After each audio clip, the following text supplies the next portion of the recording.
this dreary, rainy morning? Yes? Okay, wonderful. We're going to bring some sunshine to this kind of dark day. But, all right, so thank you so much. Thank you all for coming. This is a very exciting time for the Center for Women's Studies. So the Center for Women's Studies recognizes our collective responsibility to acknowledge our colonial history. Our campus sits on the unceded traditional lands of the Oneida Nation. We recognize that discussions of gender and other systemic issues cannot exist without acknowledging the influence Haudenosaunee women had and have on feminist movements. Please take a moment to consider the many legacies of violence, displacement, migration, and settlement that bring us together here today. Join us in uncovering such truths at any and all public events. So I have a few different announcements to make, so bear with me. You all know how much I like talking in front of you, so this is great for me personally. Thursday, upcoming events. Thursday, we have Traversing Spaces of Carcerality, Black Girl Pedagogies and Other Experiments in Critical Fabulation at 12 p.m. in Alumni 111, which is a lecture from Professor Dominique C. Hill. Also on Thursday here in the center at 4:30 p.m. we'll have our 25th anniversary evening reception, so please come and enjoy time to just be together with each other in the community. We would really love to have you all. This Friday, there will be Haven walk-in hours from 1:30 to 4:30. Haven is hosting walk-in hours for survivors of sexual violence and trauma. Walk-ins are first come, first served, and no appointment is necessary. So we got a lot of people here. During the Q&A, please use microphones to ensure everyone can hear you. Also, please clean up after yourselves. My interns will greatly appreciate the help.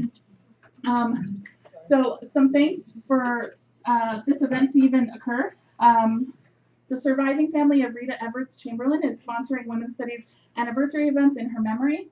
An unwavering advocate for women, Rita loved nothing more than seeing them succeed and thrive.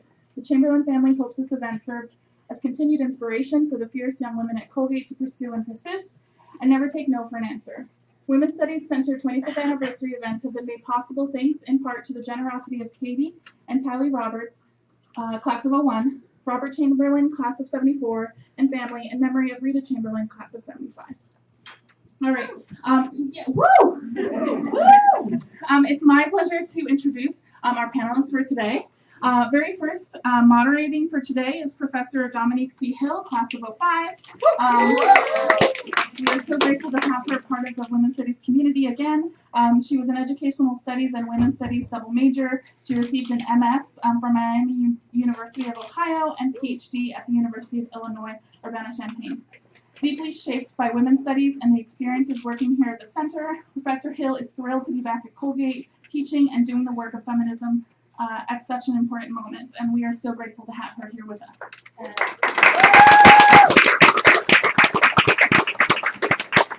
All right, Sarah Sillen, class of 05, majored in English and Women's Studies. She then earned her PhD at the University of Maryland in 19th century American literature.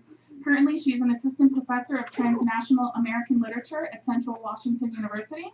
She teaches theory, early American literature, comics, and minoritized U.S. writers.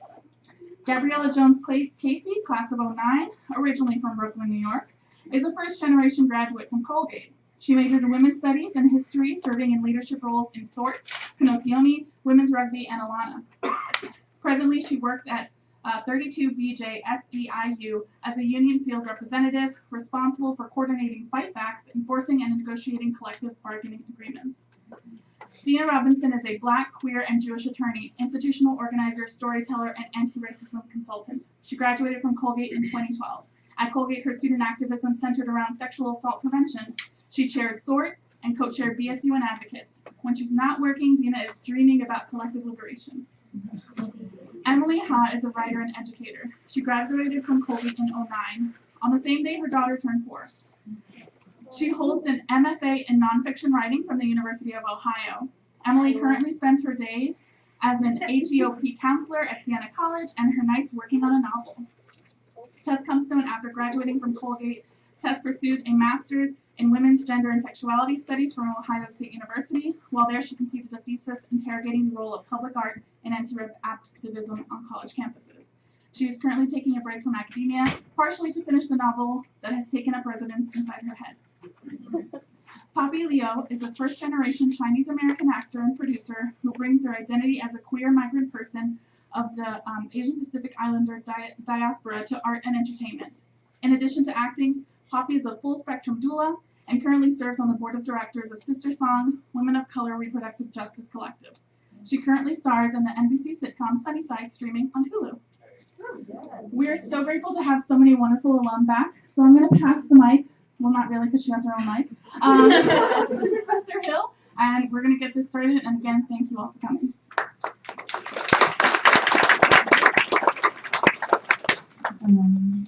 Okay. Well, first of all, thank you all for being here today. Thank you all for being here today. I'm super excited to hear and learn from you all. I heard lots of things about everyone on this panel from different people, so it's cool to actually hear from you yourselves. So first question, well, really quickly, we're gonna have a conversation. I'll ask a couple of questions. The flow is gonna be however everybody decides to take over the flow. Jump in when you want, don't jump in if you don't want. And then we will open up for questions at 12:20, around 12:20. So get your questions ready. I'm sure you'll have some. So to kick things off, what part of your body do you readily associate with or connect to your activist work on Colgate's campus? So if you think back to this work, this space, what part of your body do you associate with that work?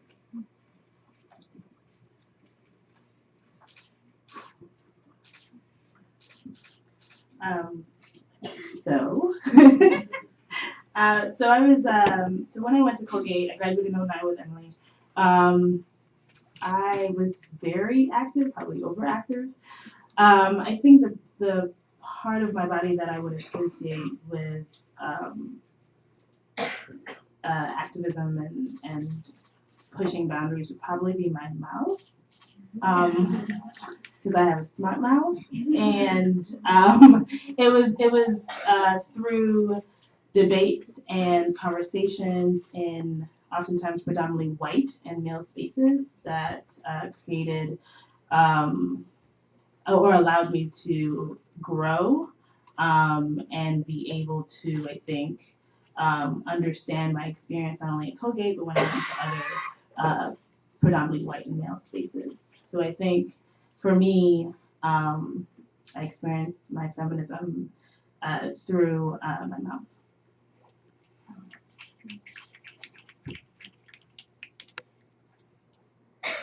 Hi. Hi. I'd say I love this question. I love the embodiment part of it. I think for me it might be my feet, and by that I mean I think for my time at Colgate and in general as a migrant person, I think I have gotten used to living a split screen life a lot, where I'm like it for survival needing to code switch and change and be different parts of myself in different spaces. And I feel like at Colgate that was a lot of my experience. On one hand, I was in the center a lot. I interned here, I think, for my whole time here. And Dean and I were just saying this felt like one of the few safe spaces on campus, and also one of the spaces that wasn't always predominantly white. And then on the other hand, I had a group of friends that were all white people. And I had this realization a couple of years after graduating. I was talking to a person who was my best friend while I was at Colgate. And I was going through my own awakening, I think reckoning with being a queer Chinese person and being a migrant person, and all of these things were clicking in this place, and it was so amazing, it brought me to tears. And I was telling her about all of this, and she said to me, she was like, I'm so happy for you, that's amazing, but wow, I guess while we were together at Colgate, I never even thought of you as a person of color, essentially. And I just had this really huge heartbreaking moment. So I don't actually think this has to do with feet. Maybe it's my heart. Just kidding. I take it back. Not my feet and my heart. Yeah, and then I was telling Mika and Dina like a couple of minutes ago also that I had the experience landing in Syracuse airport at like midnight. And I think my life at this point is very queer, trans, people of color, community centered. It's very cutesy API, queer, trans, Asian Pacific Islander centered. Other than like, you know, entertainment work that I do, I'm not always in white spaces a lot. And I'm very joyful about that. And that was a really deliberate effort to create that for myself. But I had the experience of landing in Syracuse, of just suddenly having this very jarring experience of looking around and being like, oh my God, like I'm the only person of color here and I'm not used to that. And immediately I think that realization turned to grief. I think I like, and I'm in it right now still because this is like a, you know, a recent realization. I think I have a lot of grief for my young self who like was here for 4 years. I don't think I could do that now. I think I like had to, yeah, I think I had to like swallow a lot of stuff. I think I had to like code switch for survival all the time. I think I had to like hide parts of my identities. I like that, and not even hide. I think I just didn't have access to parts of myself. So yeah, I'd say that without having all of that framework around who I was while I was here, I think my activism at Colgate was a result of me being like, something's not right and something is wrong, and there is a lot of pain happening. And I see that everywhere across the board. And the approach that I took was examining rape culture and examining how we like how our relationships with sex and intimacy, which ended up being a play that I wrote while I was here for my senior thesis, called This Is Not a Play About Sex.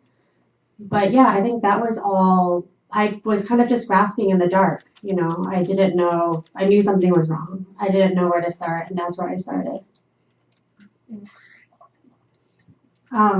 What Poppy just said really resonated with me. I think I was trying to think about what body part it was for me too, and it's a hybrid between my mouth and like this part of my chest right here. And I will admit, in the Women's Studies Center, I had some of the best moments of my life while I was a student here, in terms of organizing and activism and conversations, but also in terms of the friendships I made with like a majority of the women at this table. But I also felt a lot of pain and trauma while I was here at Colgate, and I also felt like I was carrying a lot of pressure. As a first generation American, I felt like I was here not for myself, but also for my family. So I was carrying that. I was like coming into an awakening about my sexuality as a queer person. Don't even get me started on my racial identity journey. That was like a whole nother bag of shit. Excuse me. And so I think anytime I come back onto Colgate's campus, and I've come back several times since I've graduated, I always feel it here. And it still feels like there's something sitting on top of my chest. In terms of my mouth, a lot of my organizing and activism was around, you know, organizing, marching, speaking, talking to administrators a lot, trying to serve as a bridge between students and administrators because they weren't trying to listen to anybody between 2008 and 2012, for those who remember. And so I think for me now as an attorney, my mouth is my tool for activism, but I still feel that same pressure that I did here in my chest every day. And so coming back is always like that feeling of having to prepare myself to feel the pressure on my chest. And I felt that walking through the airport where people were just looking at me sideways. And, you know, a lot of my journey at Colgate was being able to step into the fact that I do deserve to be here. And getting over imposter syndrome, and the Women's Studies Center is really the place where I was able to find my voice in a lot of ways. Hi. I was actually also going to say chest. So I think that's interesting that a lot of us have been talking about like feeling a sense of pressure in the chest, and like a sense of tightness, and maybe not having the words at first. I know for me, that's kind of how it was. And then having a lot of anger and confusion and feeling like I didn't know if it was just me, like, or how much of it was on a more individual level. And then my first class in this department, and I all of a sudden had this language, and it just like things just fell into place. Like, oh my gosh, yes, like I'm not losing my mind. I'm like experiencing something that lots of people are experiencing, and I'm seeing things that make me angry for a like they do make me angry. They hurt for a reason, like, and I'm not alone in this, and that was incredibly helpful. I also feel like just to not just hop on top of the chest train, but to also I'll just add something else to it. But I also feel like I could say, like, with my hands, I know I'm definitely, after another couple years in school after graduating from Colgate, I finally learned about myself that I'm like a doer. Like, I learned from doing things, that's my learning style. So thinking through like hands in that more like symbolic sense. But I think for better or oftentimes for worse, I learned a lot of stuff about feminist theory and functions of oppression and privilege and at multiple levels, individual and structural, by experiencing that, or like, like by doing, like I saw it happening, and I had the opportunity then to respond to that by doing through activism as well. So there's a lot of learning through doing that took place at Colgate, which was both fortunate and a lot of times really unfortunate that it happened that way. So I think, what I was initially thinking about, a lot of you have talked about in terms of oppressive body, right? The mouth certainly came to mind first for me, but I also would think about certainly skin, right, for me, and especially like I'm thinking about how, like, a plug for Sarah Wider's study group, which I went on to New Mexico when I was an undergrad, and thinking about like sight and skin and learning to like re-see my skin and the histories of whiteness like that attended on it in terms of being in New Mexico through her study group and working with our faculty there and thinking about Pueblo histories and like how vital that's been in terms of like continuing on as an academic and continuing to be in primarily white institutions. Yeah.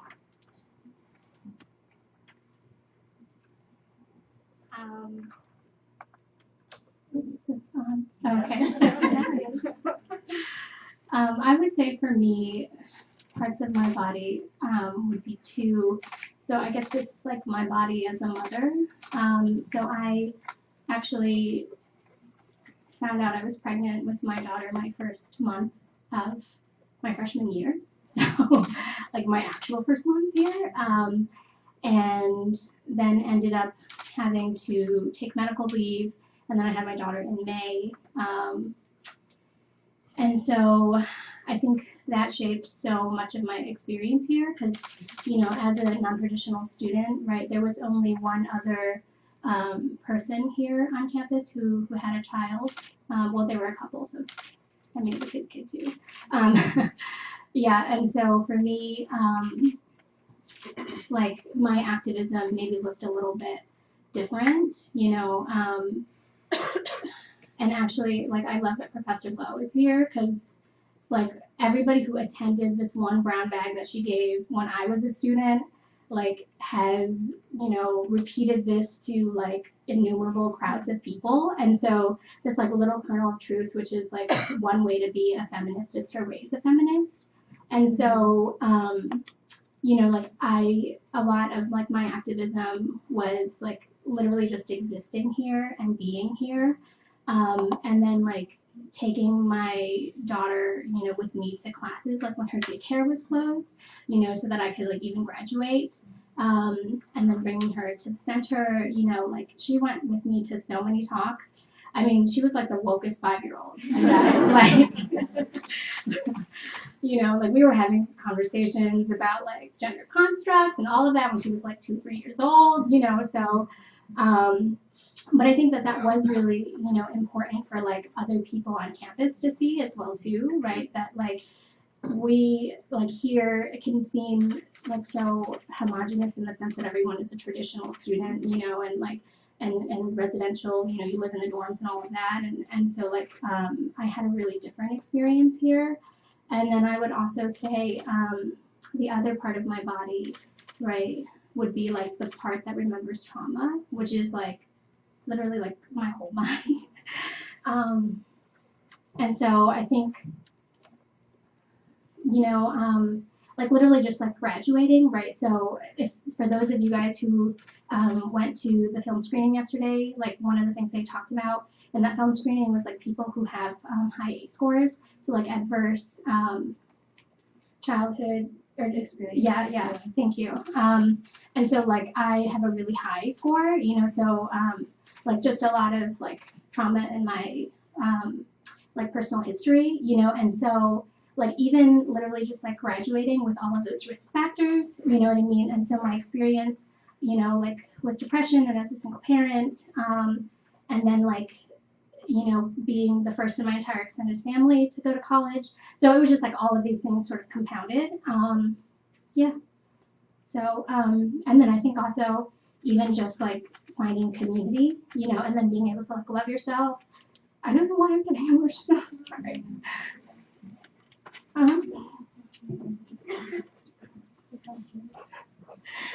Sorry.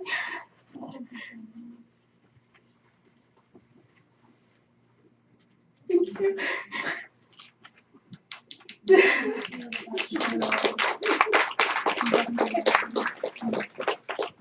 I'm like good now, but like obviously this place is like so emotionally charged for me.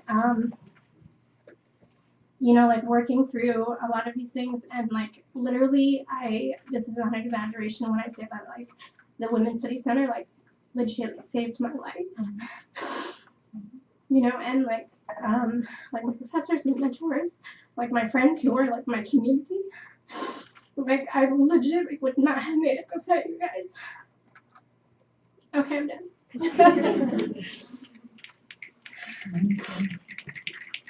So I think, thank you all. I think one of the important things to think about is the body, right, in this work.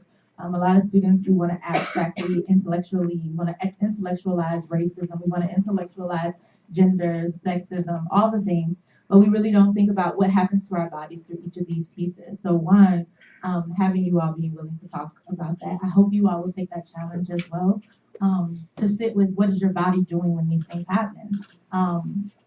And so what I want us to also then think about is you all have talked about spaces, places, people, and ways, and to think about those in relationship to bodies. So bodies as people and bodies as knowledge. What are those bodies, people, bodies, knowledge, that you've grounded yourself in, that you've been able to move this work and this pain from this sort of place of unproductiveness necessarily, or just hurt, to what you're doing now, to what you're doing in your everydayness, to what you're doing in your life. Like, what bodies and bodies of knowledge are you using to move that way?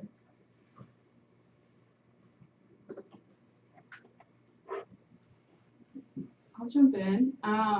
So I just like recently graduated from my master's program. So, it concluded with a thesis, which I opted to write.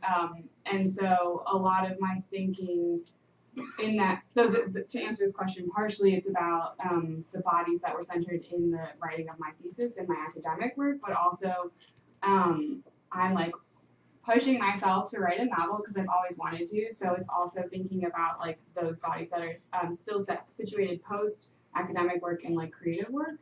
And it's pretty similar. And the seeds of all that definitely started at Colgate, which is really cool to track out to my graduate thesis advisors when I was defending it for them.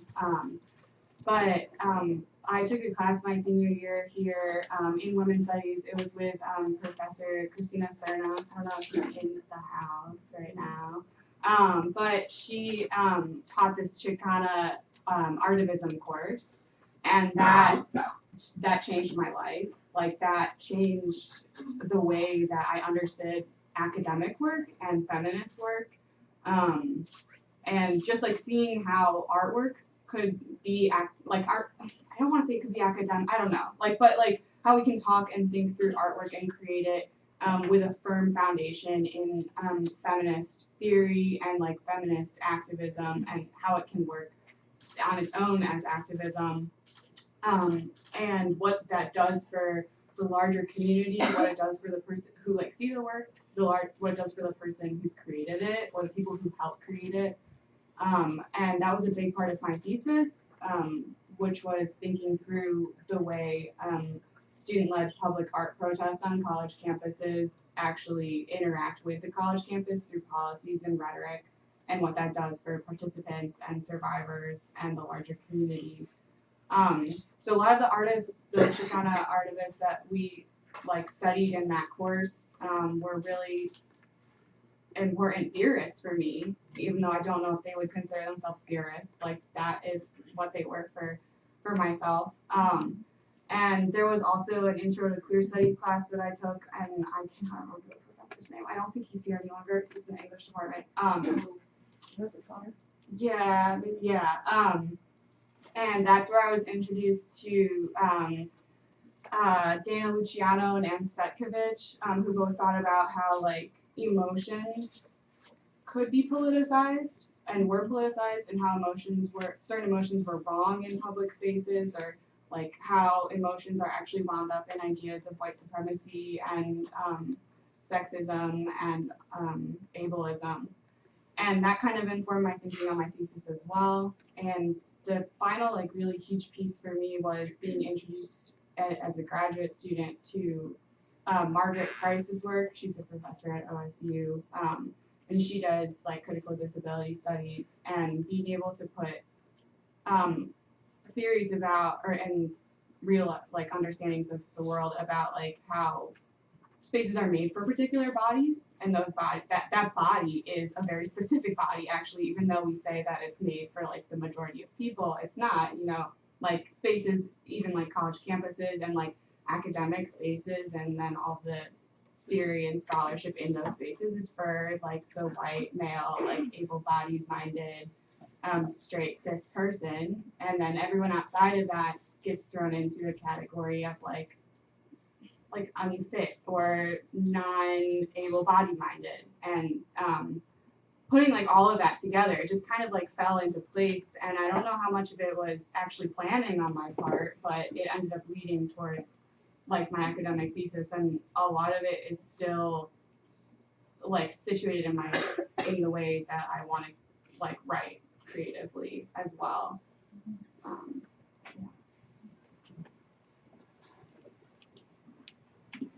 I'd love to jump on what Tess said about asking ourselves the question of like what bodies is a space made for, and whose bodies are comfortable in a given space.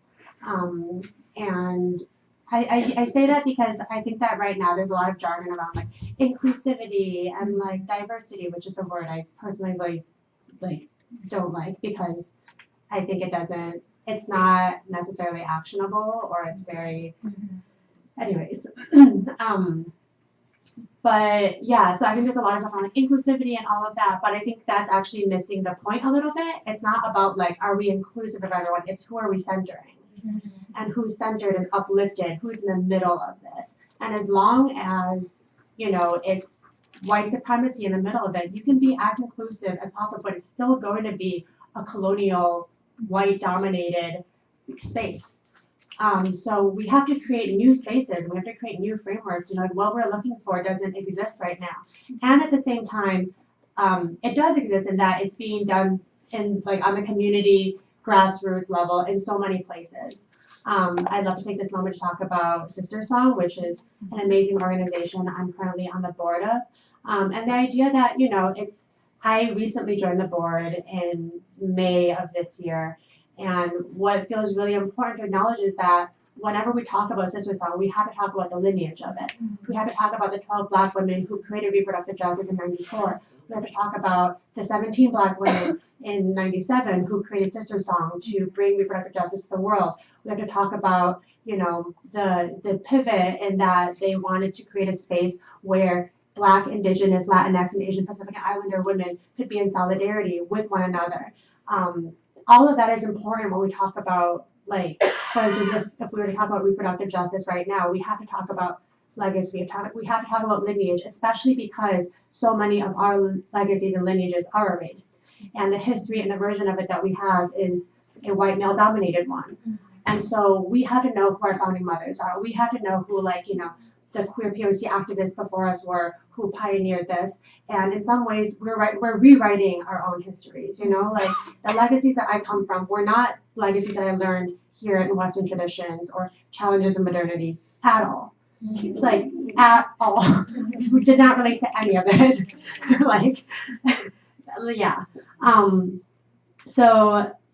Yeah, there are so many bodies, communities, lineages that exist, but that have been invisibilized, systemically so.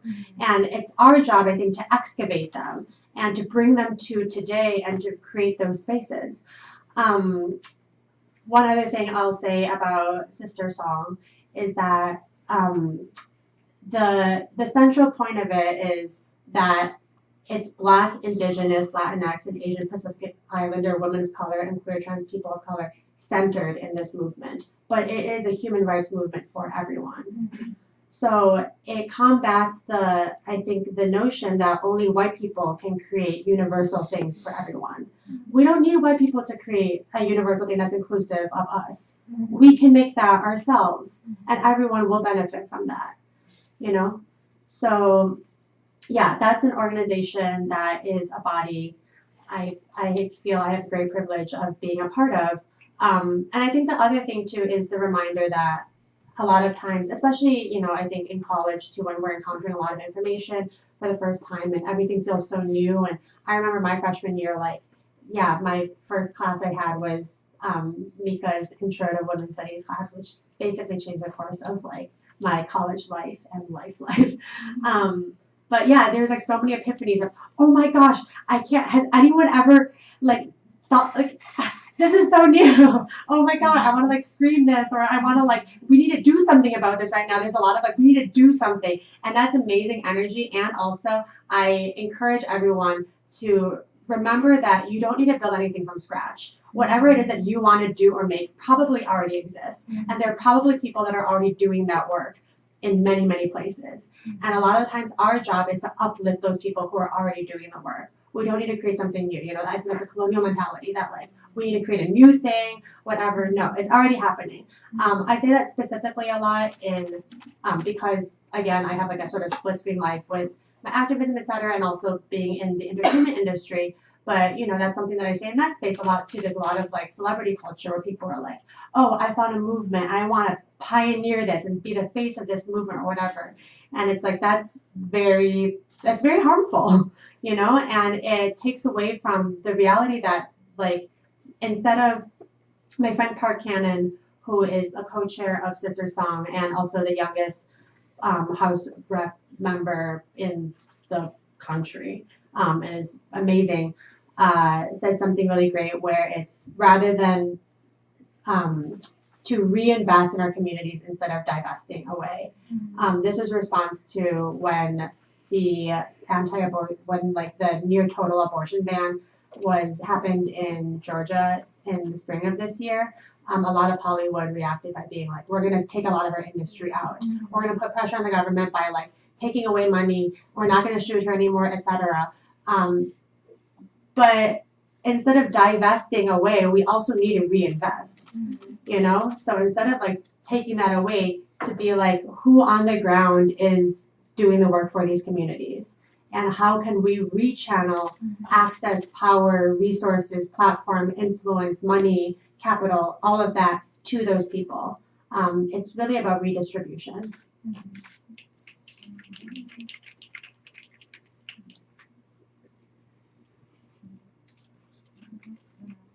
Okay. I'm good.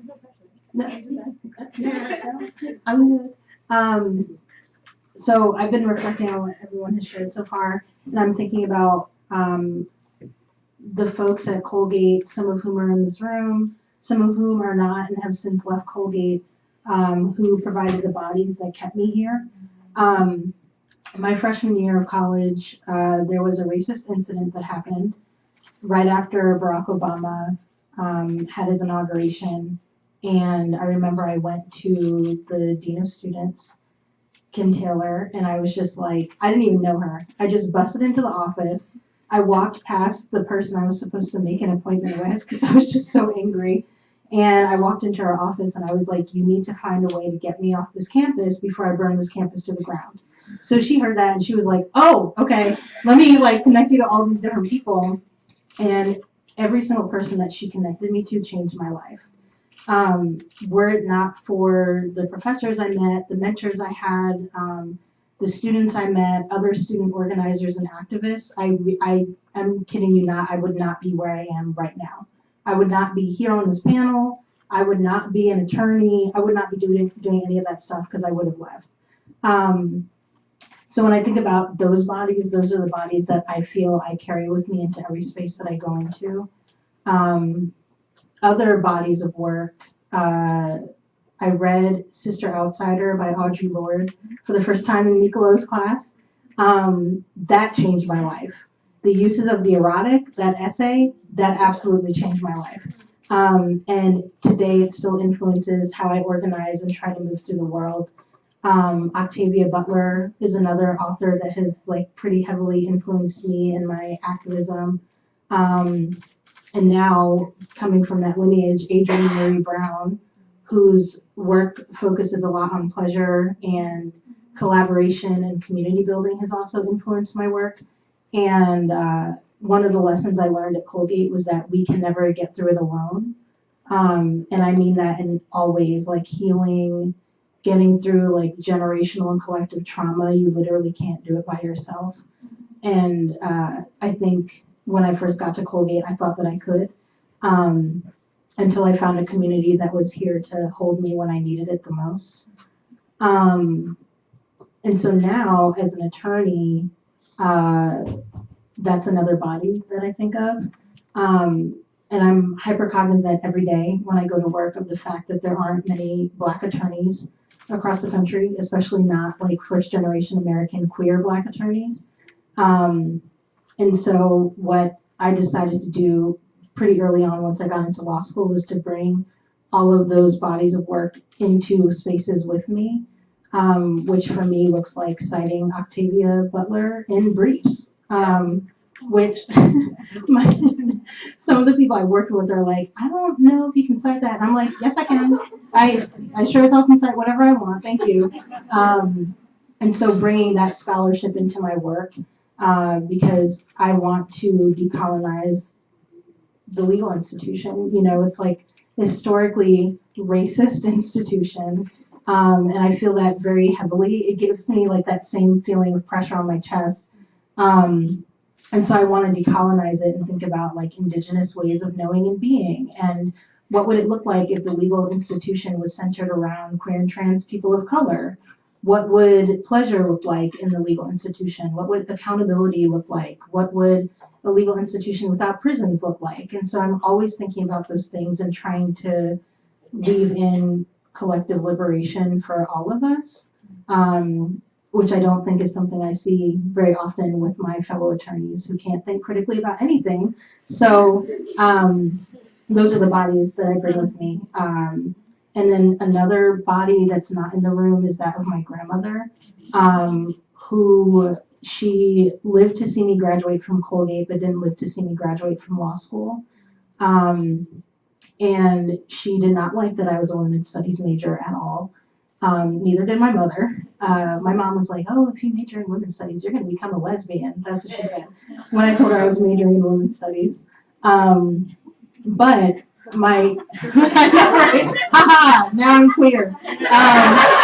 But I like to call my grandmother into the spaces that I'm in because she and I had a lot of debates about women's studies and gender and identity and race.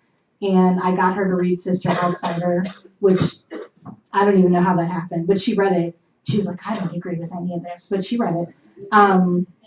And she was one of the most smart and brilliant and wise people I know, and she never even made it to high school. And so whenever I come into spaces, I feel like I'm standing on her shoulders, and on the shoulders of all the people who really held me while I was here at Colgate.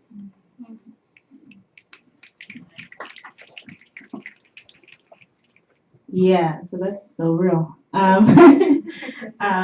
as a first generation graduate, I could definitely get in with the parents not understanding why you become a women's studies major. I had so many lectures about what are you going to do, and my parents are West Indian, so they were like, you can either be a doctor or a lawyer. What is this women's studies thing? I don't even understand. What job are you gonna get? I think for me, like that question, I don't know. My how I understand it. So as a union organizer, a lot of what I do is helping workers build collective power, right? And using that collective power to wage war on the boss, which typically the boss is some really wealthy white man. So I think for me, when I first came to Colgate, I was absolutely sure I was going to be a biology major, and I was going to dominoes. And I took women's studies with Helen Julian, and it changed my life. And then I took economics and women's studies with Ula, and we started talking about money and power. And I think that really shaped how I understand my role in the fight to empower peoples, especially oppressed people, specifically women and those who identify. So for me, I think how my experience at Colgate was one where whenever there was an issue or a problem or somewhere where individuals, including myself, felt othered, I think I ran to the fight, which is how I ended up as an organizer. And so the idea for me, and being an activist on campus, right? Like I think you think of activism sometimes as just solely kind of big actions, right? But activism happens in small spaces as well. And the small movements towards building a feeling of power within individuals is a pretty phenomenal thing. And so I think that for me, kind of, the tie between understanding how we build economic power and having that fight or the helping workers move towards collective power, winning and changing minds through the process has really helped me shape my feminism. And when my mom was is a nurse, not was a nurse, she's alive still, is a nurse. She's a nurse and she worked in non-union, she's a non-union nurse for a while where checks were bounced and all kind of stuff, and then she became a unionized nurse. And I think that experience for me, especially being a first generation person at Colgate, really helped me understand how important it was for us to build spaces and also to build power, and then using that power to extend and change laws to benefit peoples. And I think that, it's really hard sometimes when you're in spaces where they don't teach, which was kind of my issue of it, not just with Colgate, but other institutions as well, where they don't teach a real history, right? And the work doesn't happen without women. And labor struggles didn't happen without queer people, women, indigenous groups. Like they were active and are active in those fights every single day, and we don't teach that as normal as history, right? And you had to come into the women's studies department to even learn about the truth of our histories. And I think that was, for me, something, or one of the reasons why I cling so closely to the women's studies department and why I basically lived here. People know I had like a sleeping bag here and everything. But I think it's really problematic, and what I try to challenge, I now teach master's level students. I make sure that I integrate those histories when I teach, because they're not something that should just come out of the women's studies department. They aren't things that are, you specific to a specific course and then you get to learn about it. It should be something that everyone is learning about because it's the actual history. And when we keep those bodies of work away from all students, then it has a negative impact on everybody. So I don't know, that's how I understand the bodies of work. And I carry with me my workers, not my workers, but the workers I work with, because I don't owe them. But I carry with me their experiences and their willingness to challenge and fight whenever they're being oppressed or put down all the time. So, yeah.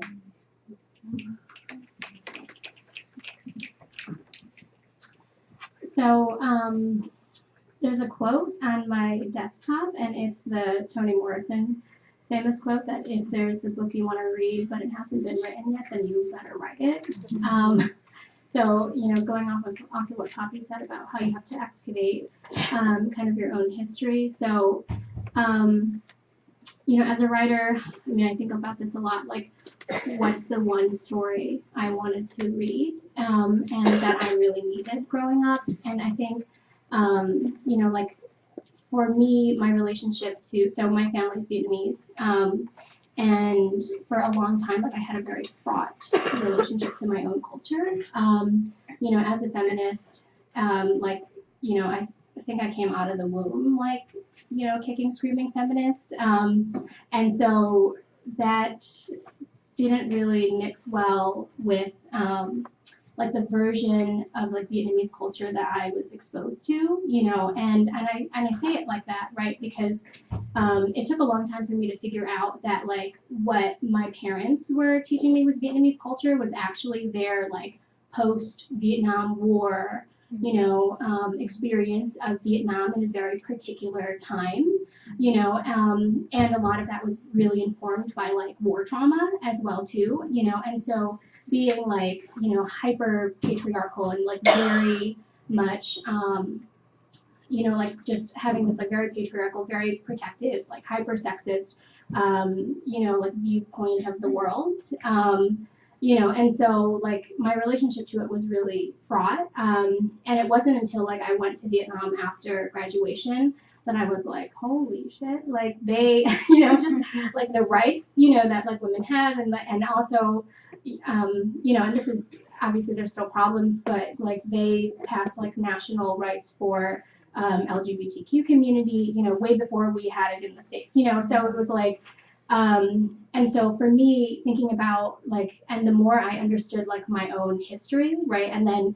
like, trying to decolonize that has been really important because, like, actually going back before, like, the American War, and then, before the colonial period, like, under, like, Chinese rule, right, but, like, Vietnam actually was a matriarchal society, and, like, the origin story, like, the origin myth is actually, like, we are birthed from, like, a fairy princess, right, so, like, it's the origin mother, is like really prevalent, and in terms of, like, our war heroes, you know what I mean, and our like national myths around, like, who were these warriors who really resisted colonial rule, like, who fought the French, who fought the Chinese, like, and all of that, like, it was actually women, and so, like, we have this really rich history that, like, I didn't have access to, and also, like, I don't blame my parents for that because, like, they didn't have access to education either,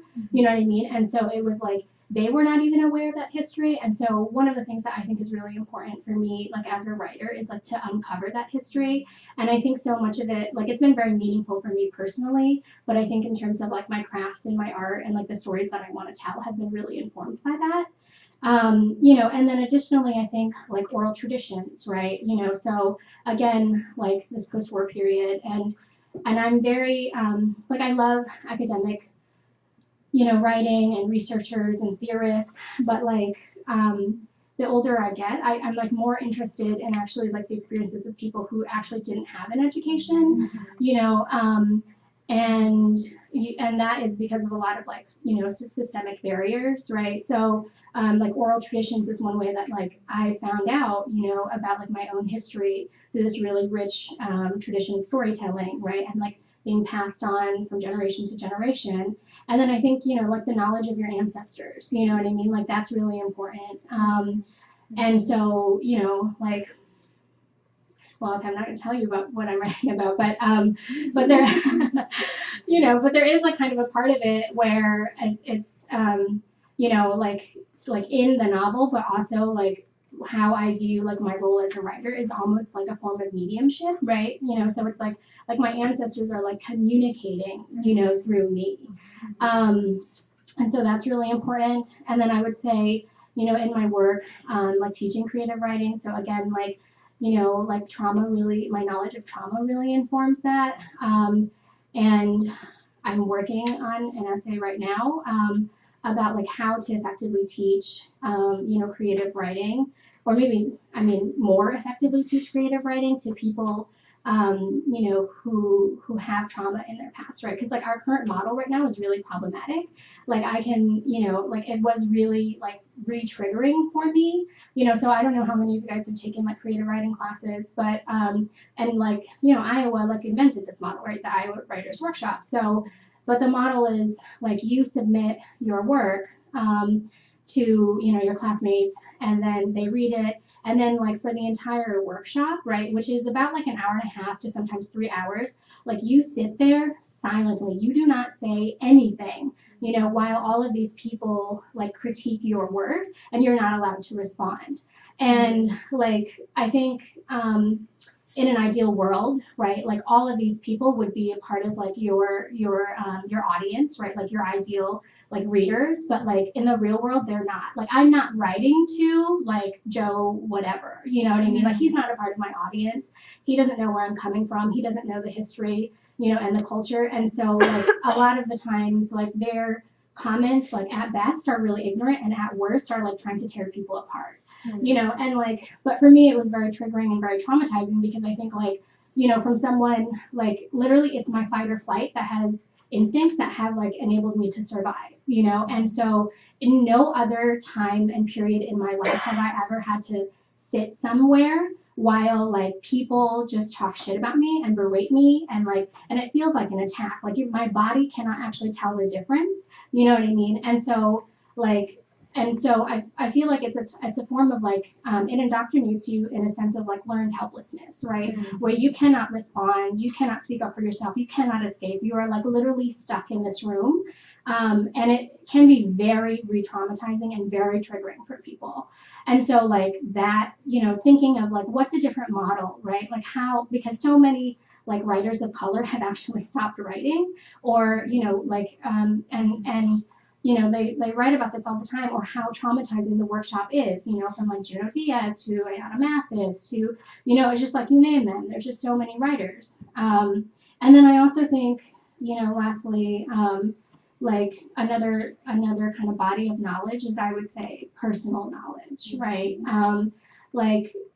So in my day job, and not to say that like to like put it down or whatever, but and it is really important to me. So I work as a counselor at Siena College, and I advise HEOP students. So like HEOP students are like they come from like economically disadvantaged backgrounds, and a lot of them also like have trauma in their backgrounds, and things like that too. But and so for me, like one of the challenges is like I think our whole idea of like professionalism, right, is that you essentially like wipe away like all of your personal knowledge, and then you only rely on the scholarship or the research or like what these like credentialed authorities say to be true. But like I'm a damn good counselor because like I have had the same experience as my students, and then so like when one student is like really not doing well, they're not going to class, like they're slipping into like depression,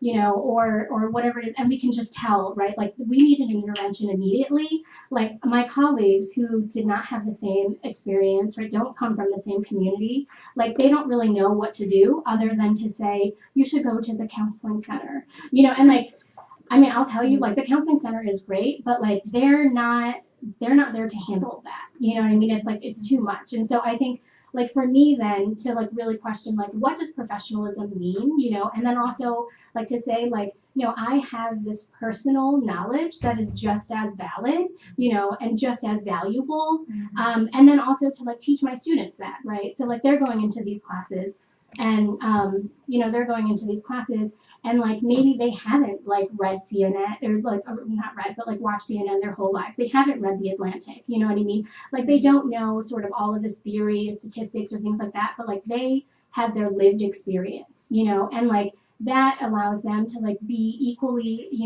like great at critical thinking, and they have like so much to contribute in the classroom. But I think that sometimes they go in there thinking that like they don't have as much to offer, and so I think it's like really, like valuing your own personal knowledge and like trusting yourself and thinking that like you have something to contribute in these spaces. You're not just like a receptacle. You know what I mean?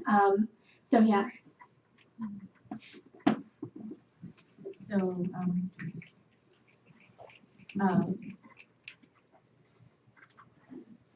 I hope you all are getting all the nuggets first off. Like first off, I hope you're getting all of it. One is this importance of cultural knowledge, right? The intellectual, everything that is intellectual is not in your brain. Everything that is intellectual doesn't only house itself here. And thinking and listening to everybody's narratives and stories is one. Pulling on your cultural knowledge. If you have cultural background, do not forget that when you get here, right? Also noting like your body, how is your body responding to these particular sorts of things? Like how do you feel right now learning about how people relate to their own bodies and their own activism? What a novel idea. Like feminism is not just a label, right? It's this work. Activism is not taking on the label of an activist. It requires you to do work that then allows other people to verify that you're doing that work that you said you were doing, right? So like thinking about that and thinking about what we bring back with us. I know we were all here for different iterations of Colgate, and in this particular moment, students are, upset, hurt, frustrated, and again, this cycle kind of thing happens. But we also hear iterations of pain and, right, this sort of paradox, thinking about the both and of a place, the both and of an experience, the both and of a thing. And so I'm wondering, one, what is a gift that you were given either from Colgate generally or Colgate, be it the Women's Center or the program itself, the center itself, or the study itself? And what is a gift that you want to give to the students and give back to the space in this particular moment, given the heightened climax of struggle in the United States? Today is election day for some states, right? All of the things, right? What did you get? What's a gift that you got? And what's a gift that you want to give back into the community today? Oh, were you gonna- Oh no. oh, okay. Sorry, we're still on. Yeah. I don't know how this thing works. I feel a gift that I got from the Women's Studies Center was an intersectional critical lens, and a really deep understanding that my lived experiences are experience. I actually just said that at an interview last week. They were like, "What do you have to offer in this position?" And I was like, "My lived experience." And I don't think they're used to hearing things like that. Well, at least not in the legal profession, because I think one of the biggest lies that I think white dominant and white supremacy culture has taught people is that the written word is the only form of truth that there is. And being at Women's Studies and at Colgate taught me that my truth is truth. And other people's truth is truth too. Another gift that I got was how there were a lot of people at Colgate who invested in me because they saw something in me. I have to shout out Gabby because when I came to Colgate, I didn't know any other Caribbean first generation kids here. And then I met Gabby and I was like, oh my God, she's an organizer, she's an activist. I want to be like Gabby, and Gabby saw something in me and invested in me so that one day I could do work with SORT and do all of the other forms of activism that I did while I was on campus. So one thing I'd want to give back to students is investment. I want to know how we as alumni can invest in you, because I remember as a student reaching out to alumni of color who had been so pained by their experience at Colgate that they weren't even willing to come back. And that broke my heart because my freshman year, that's exactly what I needed. I needed to see that there were people of color who survived being at Colgate. And I didn't see that all that often. So I want to know how we can give back to you and how we can pour into you, how we can collaborate with you, what lessons we can teach you that we learned while we were here to keep you going. And that's the other gift that I was given, was how to sustain myself in the face of like a lot of oppression and pain. While I felt like my time at Colgate was like the but and, right? Being at the Women's Studies Center almost felt like a little cocoon. You know, it was really safe. And it was also a bubble. So I would go out into the wider Colgate population or go to classes in the political science department, and nobody cared about context. Nobody cared about lived experience. They didn't care about history. And so I found that to be traumatic. And so being here taught me about like, what does it mean to sustain yourself and sustain your community? And what does it mean for people who are marginalized and oppressed to hold each other while they're also in pain? And what does it mean to heal together? What does it mean to rest? Because we did a lot of resting during my time at Women's Studies, which was great. I took a lot of naps here. I slept over here overnight sometimes when I was working on papers and stuff. So it was a good lesson in learning how to just be in community with people, and that's what I would want to invest in all of you. Yeah, I think in terms of the gifts that I got, I really loved the earlier question, because your prior question about like bodies of knowledge and people, because I feel like so much of how I see feminism in terms of my work today is about like the politics of citation and whose work we cite. And so I also want to take that as a moment to cite your work when we were undergrads and think about like how you and my other classmates and peers, I know Jack Skelton was back earlier from our year, like how much a lot of a gift of what you guys provided was like modeling what activism could look like, and how and really not buying into the idea that like we were just students, we were just temporary or like just learning, but also doing and making.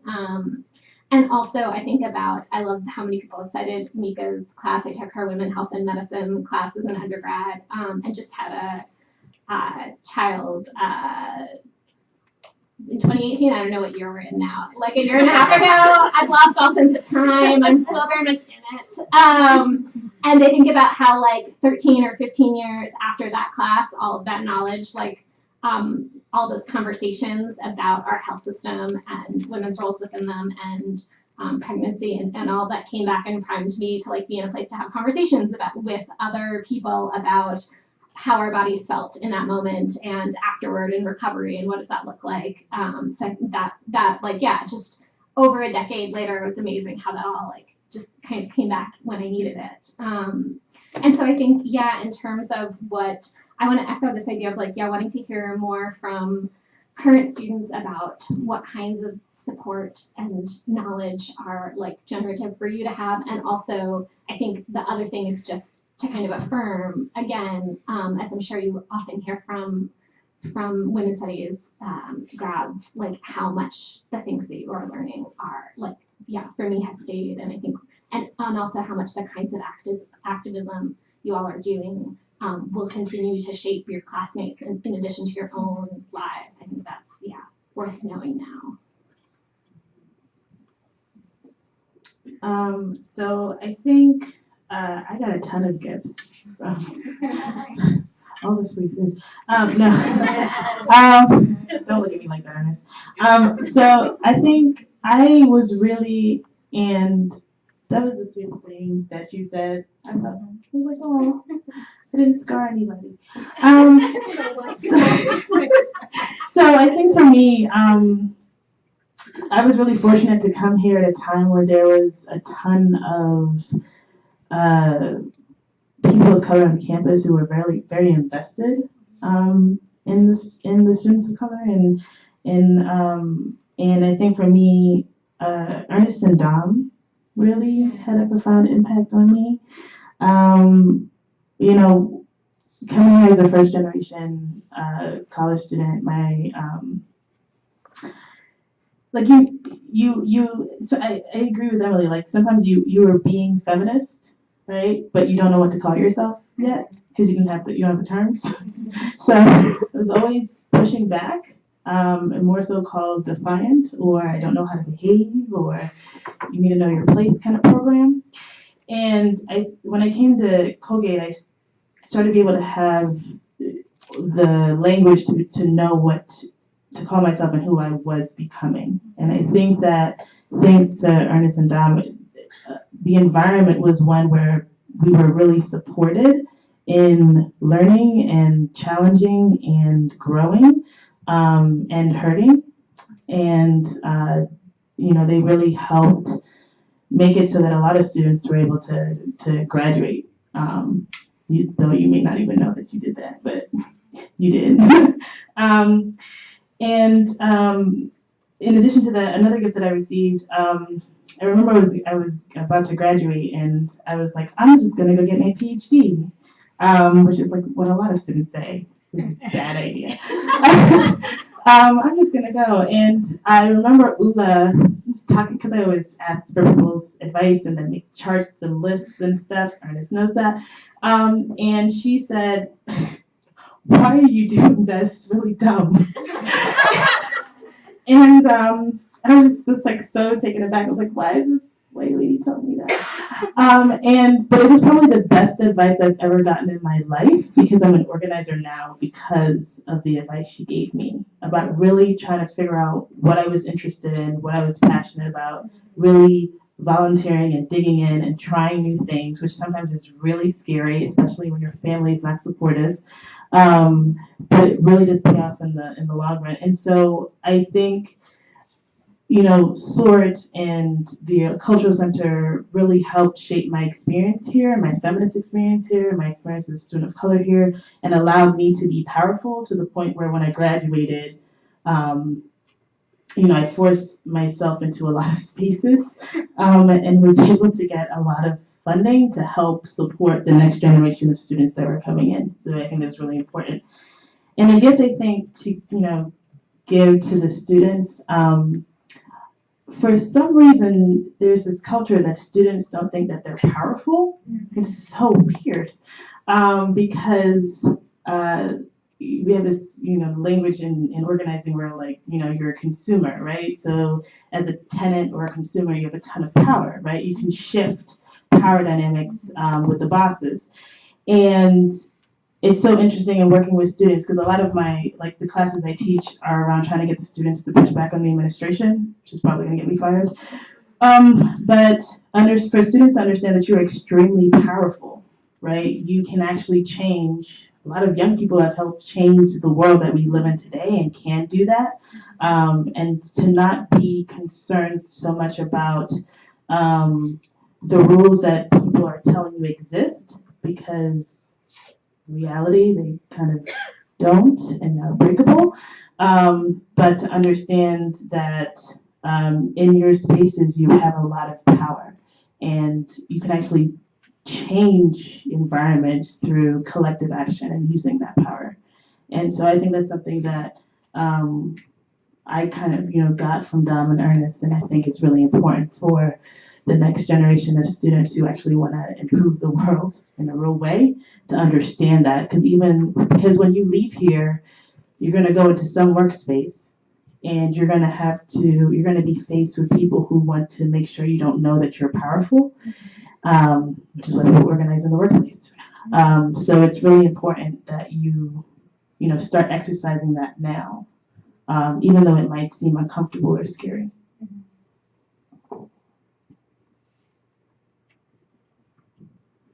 Questions?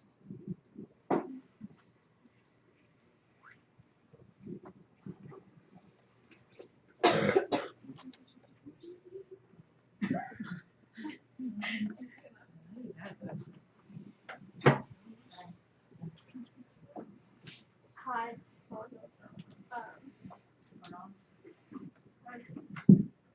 Hi. Am I audible? Yes. Okay. Well, the closed. Okay. Thank you for everything you said. In terms of emotions, how do you think and what related to your experiences / activism.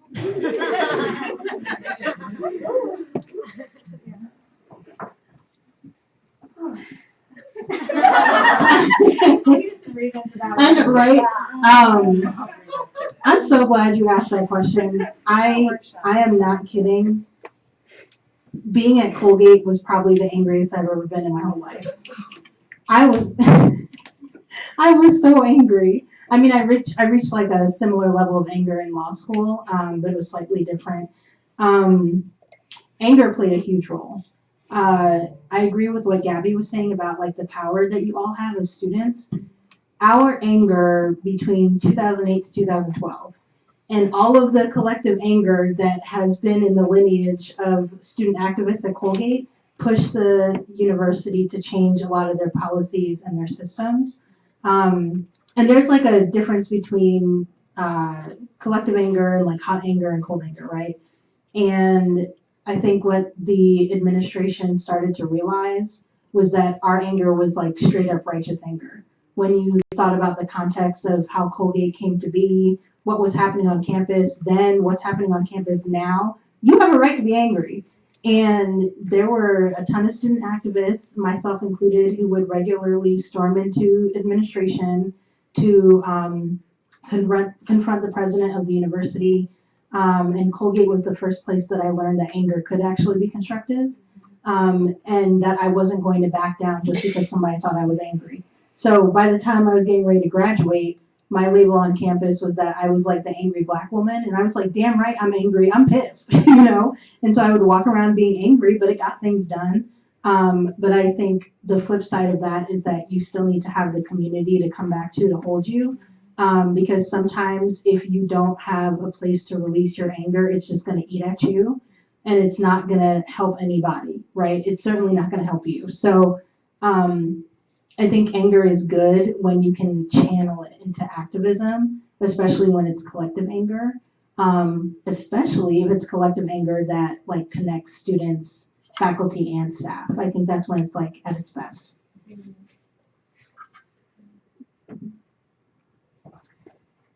Yeah, I think anger is a really, really powerful emotion, and because I see anger as a really strong catalyzing force, right? And it took me a long time to actually like be okay with anger, because for a long time, like I conflated like my anger with my rage, and those like I don't have an anger problem, I have a rage problem, or I did. I've been in therapy, so but I used to have a really bad rage problem, and you know, and I think that the distinction for me is like anger is just like your body's awareness and registering that like something is off, something is wrong, right? And so it's like your body's way of letting you know before, right, like your brain has caught up, you know, and it's kind of like your intuition and your body, like really listen to that. And that was something that I had a really hard time with, because I do think that one of the effects of trauma is, and especially if it's been like a physical or a sexual kind of trauma that's been done onto the body, is that it really disconnects you from your own body, you know?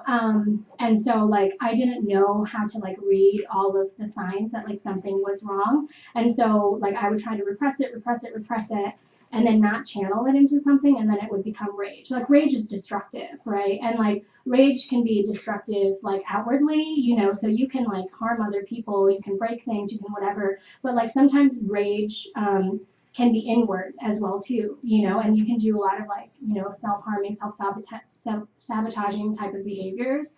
And so I think that like learning like all of those nuances, right? Like and then being more like aware of your body, you know, like that, I think like that is just so important, right? And like to really trust that, and then channel it in a healthy way so it doesn't become destructive.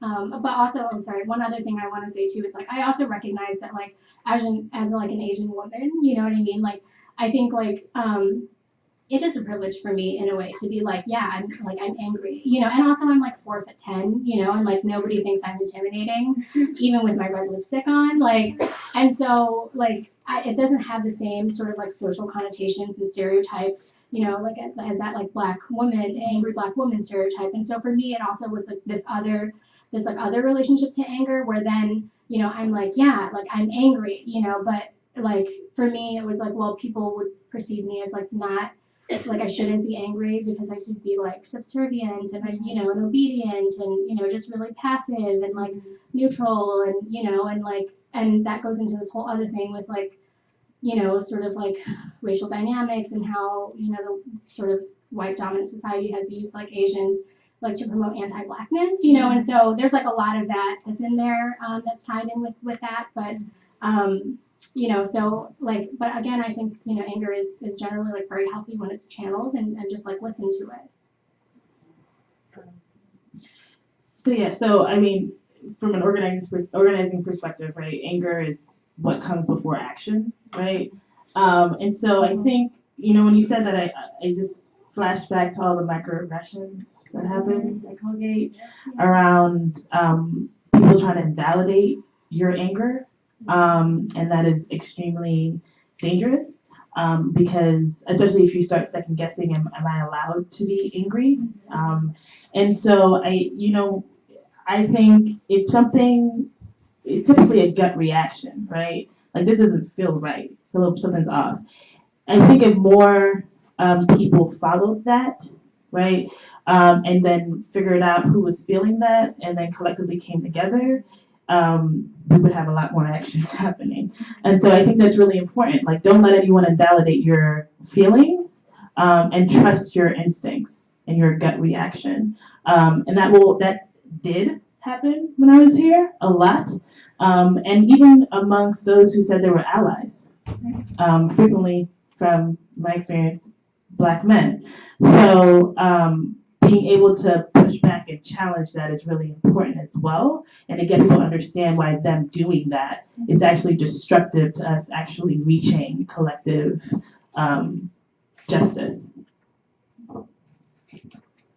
So much yes to everything that everyone just said. I guess the only piece I want to offer in addition is just self-care too, because it's really tiring to be angry all the time, and like it's exhausting. And it's so important, and like the opposite to not be angry would be to be numb, which that's not an option. So we need our anger, and also like if you think of it as a fire and stuff like that, fire can create like heat, can create change, but also like it can burn you also. So I think Dina touched on this of like having your communities to come back to, but like specifically having your communities that are there for collective healing, and what healing justice looks like, which is that we need to dismantle everything and also know what we're building in the stead too. So you need the fire to burn down, and then you also need like the seeds and the water and the care and the sun to grow something new.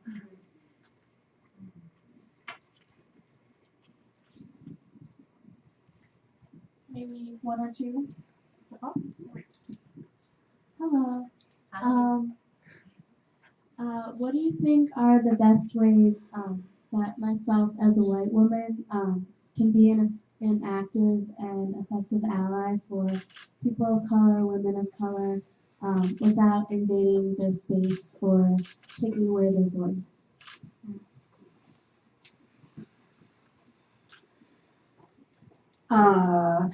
So I'm glad that you asked that question.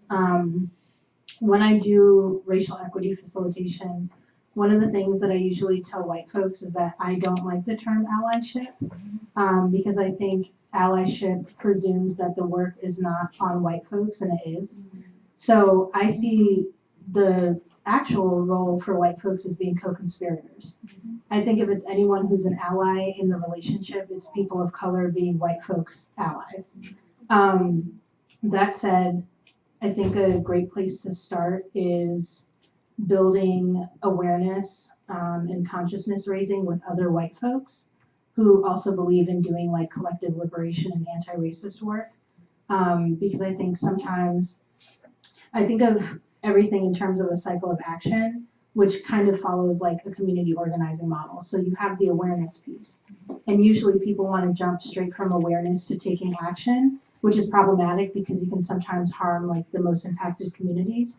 So what you should do ideally is reach awareness. You're like, oh my God, there's a problem. And then you start doing community building work, relationship building work, gathering research, stories, data, whatever that looks like. And you take all of these steps before you get to the action piece. And I think that that's the work that white folks need to do together. Because I think all too often, white people in this country in general just aren't having enough conversations with each other about what it means to be white. And how whiteness shapes your identity and the way that you move through the world, and shapes the experiences of people of color around you. So as someone who does race equity work, I would say I want white folks to actually look inward first before looking outward, because people of color, we can take care of ourselves. But I think white people need to do a lot of the relationship building and community building work that POCs already do with each other. Does that make sense? So like doing that work inward, finding white co-conspirators who are also of the same mindset, doing organizing work within white communities with them, because I think white folks need to work on shifting institutions as well. So I would just say, doing it that way.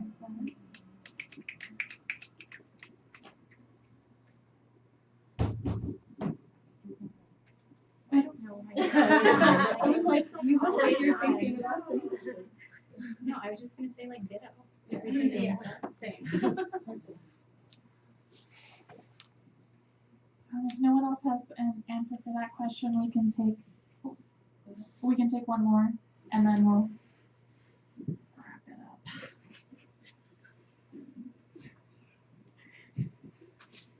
Susan enjoys when I get a mic in front of me. Actually, yeah, I have one thing more to add to how white folks can show up. I think also I think for just like very straightforward, if like you have access to spaces, resources, influence, whatever, like redistribute that. Yeah, and I think the other thing is like know when to step aside too. To ideally, I see like I love the term of like co-conspirators. I see white co-conspirators as people who are funneling and redistributing resources so that we can keep doing the work that we're already doing with each other, and then they step aside. And the one thing I'd add to that is like push the white folks around you. So if you are in a space and you hear, and this can be uncomfortable, but I think like doing the work around racial equity and liberation is really hard work. And you can't just like do it one day and then decide the next day that you're not going to do it anymore because it's too hard. So like if you hear another white person, for example, using a racial microaggression towards a person of color, or if you hear a white person like discrediting Black scholarship or POC scholarship and crediting white scholarship, pointing that out, because I think one of the advantages that comes with whiteness is that like other white people are more likely to listen to you than they might be to listen to a person of color. And I think it lands differently when a white person pushes another white person versus like if I walk up to someone and I'm like, you're racist, like it's just going to land differently. So using your advantages in that way to shift power. Yes, and also that like it is tiring for people of color to have to always do the work of educating white people. That's really exhausting. So I think to do that so that we don't have to is really great, because we have a lot of things that we want to talk to with each other, and like if whiteness is always centered, if we're always educating white people, then what happens is actually that we don't have the space to work on all the things that we need to work on with each other. Like there are a lot of things within Asian Pacific Islander community around colorism, around, imperialism within our countries of origin, within like, being migrant people that like I want space to talk about. There's a lot of conversation around of how to show up in solidarity from a history of anti-Blackness within the API community that we want to talk about. There are ways of like there are all these conversations that we actually want to have that by having to educate white people, we're not having them. So I think educating each other and doing that work so that like we don't have to gives us space to actually do the work that we want to do. For sure, and just to like jump off of that, well, it's interesting that we're having this conversation now because I feel like when I was teaching in grad school, this was always when we would have that conversation in class because everyone would be going home for Thanksgiving break and like the upcoming holidays, and it was always like, okay, well, we just like talked about all this stuff in class. Now I have to go home and be with my family, like with like, and so I come from a swing state like Ohio, like what I mean, I don't know if I would even consider it anymore really a battleground state because it's been so conservative, but like political conversations are like always happening and they're like the advertisements get into it, so like it's been interesting. And I was teaching grad school I was in grad school when like Trump got elected, so it was just this is always seems to be the time to have the conversation, and absolutely retweet everything that has been said so far. But also, well, I think that I forget who said. I heard recently, going off of what Poppy said, someone was saying that like one of the things that racism does is it prevents people of color from like doing what they want to do, and so like what Poppy was literally just saying, that's 100% a reason why we need to do this. And then what Dina had said earlier about the importance of finding, like with the question about anger, with finding like organizations and community. Something that I found in my research, and I'm sure it's something that you guys have all seen, and also with what Gabby was saying about how like college students you're all really strong. The administration like relies on us to forget. Well, it relies on a constantly changing student body, right? So like we'll keep forgetting, like, and new groups come in. So in terms of like what white people can do with co-conspiracies, is to not just like be solo, but to like involve yourself in all the organizations that are already happening, in whatever role you can possibly take. Listen, obviously, but be a part of the organizations that are already present, because those are the ones that are going to remain once you graduate, right? Like those are the ones in which like can continue to leave like ripples of change behind and like can continue to build off it. So that not just, yes, 100% with your family back home, super important, with your friends in the dorm rooms, really important, but also at the same time like involving yourself in the larger things that are already happening. I think on that note of thinking about family and whiteness too, I'm thinking about how how it's productive, I think, to be aware of and to have language and to share language with other white people about moments when you realize you're being disciplined into a particular kind of whiteness, right? So moments when you're supposed to, like, thinking about that family setting, and when our values of civility, right, about shutting down conversations about racism and what you need to do, and why, like, there are these significant, like, political problems and why there are problems around racism, right? Or being aware of like all these conversations about anger and how, right, even growing up in a pretty like ostensibly liberal white family, like studying women's studies was still like seen as marking me as like angry, right? And that is a problem, right? Like that I wasn't being appropriately like happy, right? And so how that's also about performing a specific kind of like whiteness and appreciation of the world and like happiness and good femininity, etc. Yeah. So we have reached our time. As you depart, one, thank you all for coming back. I think it's super important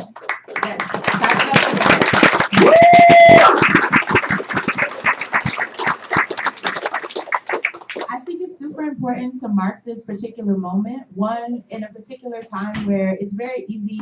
I hear people talking, it's very easy to complain, it's very easy to talk about what's bad in the world, but we have alum who are back, who are coming back, who have a reason to come back, they're coming back, they have plenty to do with their life, right? So what does it mean? What does it mean for US students who are here right now, disgruntled, upset, whatever it may be, to know that people came back?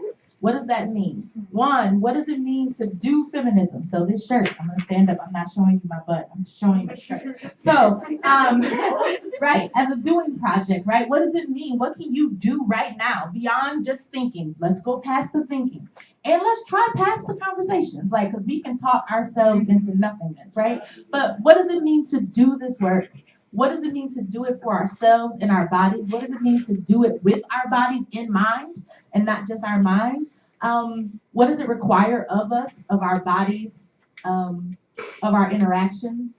And so also for people who are here because you get extra credit for this, or you here because you were required, I hope you also heard what the center has brought and what the program has brought, to not take it for granted in terms of what it's offering to this university, to people's minds, to people's spirits, to people's heart. I hope you take that with you and just think about it. So when you stop by, if you do nothing else, say thanks Women's Studies. If you do nothing else, thanks Women's Studies program, because it is here and it has changed so many of us and defined so many of us.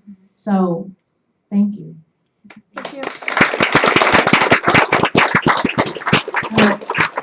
So,